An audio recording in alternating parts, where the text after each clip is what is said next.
আচ্ছা, শুরু করছি। তরল পদার্থের প্রসারণ।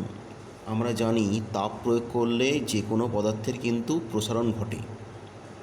কঠিন পদার্থের ক্ষেত্রে তাপ প্রয়োগ করলে দৈর্ঘ্য, ক্ষেত্রফল, আয়তন এই প্রকারের প্রসারণ ঘটে। কিন্তু তরল পদার্থের ক্ষেত্রে কিন্তু নির্দিষ্ট দৈর্ঘ্য, ক্ষেত্রফল না থাকার জন্য শুধুমাত্র আয়তন প্রসারণটাই কিন্তু বিচার্য হয়। অর্থাৎ তরল পদার্থের ক্ষেত্রে শুধুমাত্র আয়তন প্রসারণটাই নেওয়া হয়। ধরলাম T1 ডিগ্রি সেলসিয়াস তাপমাত্রায় কিছু পরিমাণ তরল পদার্থের আয়তন V1। তাপমাত্রা বৃদ্ধি করলে কী হবে? ধরি তরল পদার্থের আয়তন হয়ে গেল V2। তাহলে T1 প্রাথমিক তাপমাত্রা, T2 হচ্ছে অন্তিম তাপমাত্রা। তাপমাত্রা বৃদ্ধি T2 minus T1, obviously T2 greater than T1। তাহলে আয়তন বৃদ্ধি হচ্ছে V2 মাইনাস V1, ছিল V1 হয়ে গেল V2। তাহলে আয়তন বৃদ্ধি হচ্ছে V2 মাইনাস V1। তাহলে V2 minus V1 equal to কী হয়? Gamma V1T। গামাটাকে বলা হচ্ছে আয়তন প্রসারণ গুণাঙ্ক। এটা কোত্থেকে এলো সেই প্রমাণটা তলায় করেছি। আয়তনের যে প্রসারণ সমানুপাতিক V1। প্রাথমিক আয়তন যত বেশি নিবি আয়তনের প্রসারণটা বেশি হবে। সমানুপাতিক T, তাপমাত্রা বৃদ্ধি যত বেশি হবে আয়তনের বৃদ্ধি তত বেশি হবে। তাহলে ডান দিকের আছে শুধুমাত্র V1 আর V2, আর বাঁ দিকে V2 মাইনাস V1। তাহলে ডান দিকটা গুণ হয়ে যাবে, বাঁ দিকে পড়ে আছে V2 মাইনাস V1, ডান দিকটা V1T গুণ হয়ে যাচ্ছে। এটা তোলার জন্য একটা গামা ইউজ করা হচ্ছে। তাহলে গামাটাকেই বলা হচ্ছে আয়তন প্রসারণ গুণাঙ্ক। তাহলে গামা ইকুয়াল টু হচ্ছে V2 minus V1 by V1 into T। তাহলে আয়তন প্রসারণ গুণাঙ্কের ডেফিনেশান বা সংজ্ঞা এখান থেকে বলতে পারিস কী করে?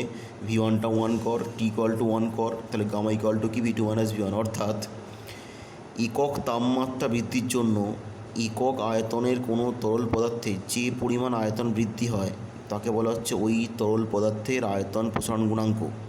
একক তাপমাত্রা বৃদ্ধির জন্য একক আয়তনে কোনো তরল পদার্থে যে পরিমাণ আয়তন বৃদ্ধি হয় তাকে বলা হচ্ছে ওই পদার্থের আয়তন প্রসারণ গুণাঙ্ক।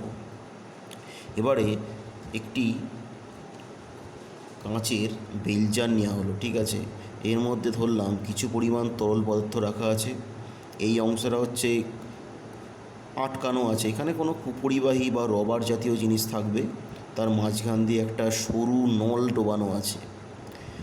তাহলে তরল পদার্থের প্রাথমিক যে পার্ট সেটা হচ্ছে এ হচ্ছে প্রাথমিক অবস্থায় তরলটা এ বিন্দুতে আছে। এবার যদি গরম করা হয়, গরম করলে কি দেখা যাবে? গরম করলে দেখা যাবে প্রথমে তরল পদার্থটা কী হবে? কিছুটা নাববে। কিন্তু ব্যাপারটা কেন নাবছে? তাপ দিলে তো তরল পদার্থ আয়তনটা বৃদ্ধি পায়, তাহলে নাবছে কেন? এই নাবার কারণটা হচ্ছে যখনই গরম করা হবে তখন এই তাপটা প্রথম এই বেলজার, এই কাঁচের দেওয়ালটা নেবে। নিলে কি হবে? এই কাঁচের বেলজারের আয়তনটা বৃদ্ধি পাবে আগের থেকে। বৃদ্ধি পেলে কি হবে? বৃদ্ধি পেলে যেটা ঘটবে, এই তরল পদার্থ কিছুটা নেমে আসবে, ঠিক আছে। তাহলে এই যে নেমে এলো সেটা হচ্ছে এ থেকে বি নেমে এলো, সেটা অ্যাকচুয়ালি কিন্তু পাত্রের প্রসারণ। তার মানে এ বি হচ্ছে পাত্রের প্রসারণ হলো, এ থেকে বিতে নেমে এলো। এরপরে তুই তাপমাত্রা বৃদ্ধি করেই যাচ্ছিস, তারপরে দেখা যাবে বি থেকে আবার বাড়তে শুরু হচ্ছে। বি থেকে তরলটা উঠছে উঠছে আস্তে আস্তে উঠতে উঠতে উঠতে উঠতে ধরলাম কোনো একটা তাপমাত্রা এসে গেল সি পয়েন্টে। তাহলে প্রথম নামলো, তারপর উঠলো। তাহলে এ থেকে বিতে তরলটা নামলো, কেন নেমেছে? পাত্রের প্রসারণের জন্য। তারপর বি থেকে সিতে উঠেছে। এটা হচ্ছে এইখান থেকে বি থেকে সি অ্যাকচুয়ালি হলো তরল পদার্থের প্রকৃত প্রসারণ। তাহলে বিসি তরলের প্রকৃত প্রসারণ। প্রকৃত প্রসারণ হচ্ছে বিসি। তাহলে যদি আমি চাক্ষুষ না দেখি, আমি তো লক্ষ্য যদি না করি, তাহলে ছিল ইনিশিয়ালি এ হয়ে গেল সি। তাহলে আমি ধর এ থেকে অ্যাকচুয়ালি সি এইটা কিন্তু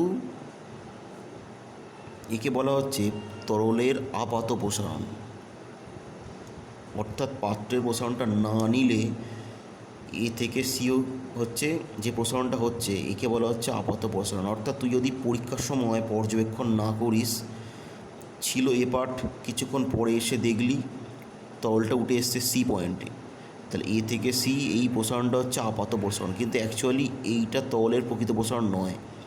অ্যাকচুয়ালি লক্ষ্য করলে যদি পর্যবেক্ষণ কন্টিনিউ করা যায় তাহলে দেখা যায় এ থেকে সিতে নেমেছে, তারপর সিতে উঠেছে, এ থেকে বিতে নেবে তারপর সিতে উঠেছে। তার মানে বি থেকে সি হচ্ছে প্রকৃত প্রসারণ, এ থেকে বি নামাটা হচ্ছে পাত্রের প্রসারণ, আর এ থেকে সি যেটা চাক্ষুষ আমরা দেখছি সেটা হচ্ছে আপাত প্রসারণ। তাহলে এখান থেকে দেখ AC plus AB equal two BC, তাই তো হলো, এটা পাচ্ছি, ঠিক আছে। AC plus AB equal two BC এটা পেলাম। আবার লিখছি আমি, দেখ AC plus AB equal two BC।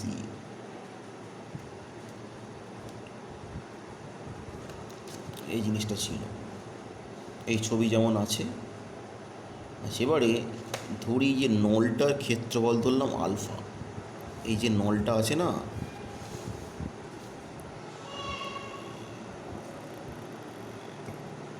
নলের ক্ষেত্রফল, তাই সবগুলোকে গুণ করছি, alpha into AC, alpha into AB equal to alpha into BC। আচ্ছা, আমি ধরলাম তাপমাত্রা বৃদ্ধি করা হয়েছে T1 থেকে T2, তাহলে বৃদ্ধি কত? T মানে কি T2 মাইনাস T1। তাপমাত্রা ছিল T1 যখন এ পয়েন্টে তরলটা ছিল, তাপমাত্রা T1, যখন সি পয়েন্টে উঠে এসছে তাপমাত্রা T2, তাপমাত্রা বৃদ্ধি কত? T2 minus T1। আর ধরলাম প্রাথমিক আয়তন ধরলাম V0, তাহলে কী করছি এবার দেখ, V0 আর T দিয়ে ভাগ করে দিচ্ছি, alpha AC V0 into T plus alpha AB V0 into T equal to alpha BC V0 into T করলাম। আচ্ছা, আলফা AC মানে কি বলতো? আলফা AC মানে আপাত প্রসারণ, আলফা AC মানে আপাত প্রসারণ,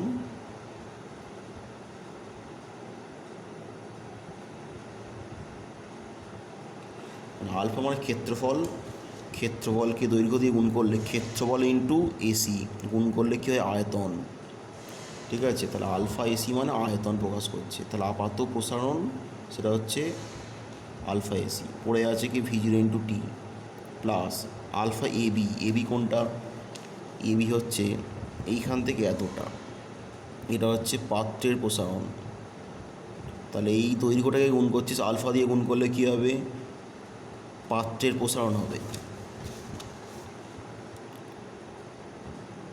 পাত্রের প্রসারণ by V0 into T equal to alpha BC মানে কি? আলফা মানে ক্ষেত্রফল, নলের যে ক্ষেত্রফল, আলফা BC মানে এইখান থেকে এতটা, এইখান থেকে এইটাকে কি বলা হয়? প্রকৃত প্রসারণ। তাহলে প্রকৃত প্রসারণ যেটা হচ্ছে সেটাকে BC দিয়ে প্রকাশ করছে, তার মানে এইটা হচ্ছে প্রকৃত প্রসারণ বাই V0 ইন্টু T।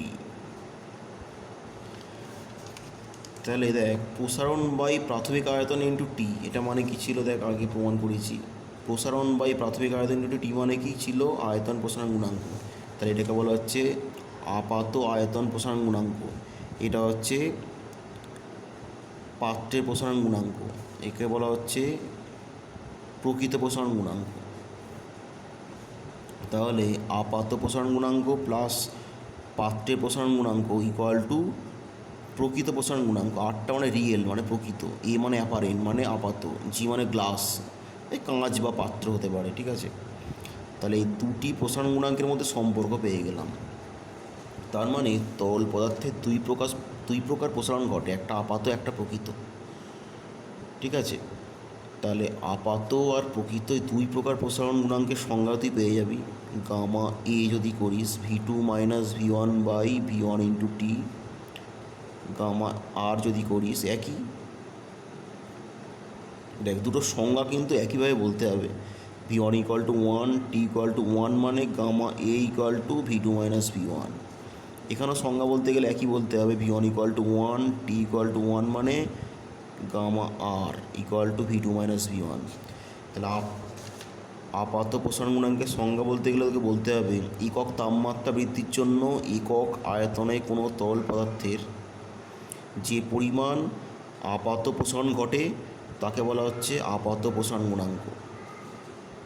প্রকৃত সংজ্ঞা বললে কি বলতে হবে, একক আয়তনে কোনো তরল পদার্থের তাপমাত্রা একক বৃদ্ধি করলে যে পরিমাণ প্রকৃত প্রসারণ ঘটে তাকে বলা হচ্ছে ওই তরল পদার্থের প্রকৃত প্রসারণ গুণাঙ্ক। তাহলে সংজ্ঞা দুটো একই, সংজ্ঞার মধ্যে একটা আপাত আর প্রকৃত ওয়ার্ডটা কিন্তু অ্যাড করলেই কিন্তু দুটো সংজ্ঞা পাওয়া যায়। ঠিক আছে।